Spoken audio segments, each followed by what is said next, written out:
Samantala, nagbabala naman ang Health Department sa banta ng tetanus sa mga nasugatan dahil sa paputok.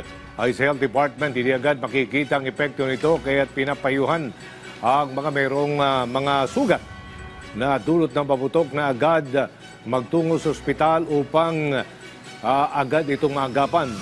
Batay sa tala ng kagawaran, umabot na sa mahigit 200 ang naitalang firework-related injuries hanggang alas 4 ng madaling araw kahapon, unang araw ng 2026.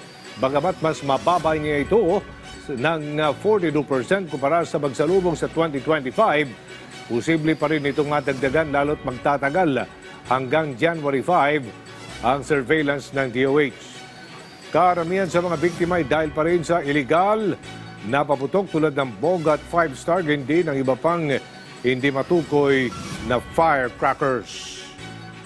Lahat ng nakaranas ng paputok, gaano man kaliit ang sugat, ay dapat magpakonsulta sa pinakamalapit na ospital upang maiwasan ang tetano. Ang mga sintomas ay hindi lumalabas hanggang mga 8 araw. Ang ilan ay hanggang 21 araw pagkatapos at maaari itong ikamatay. May bakuna laban sa tetanus na makukuha sa mga ospital.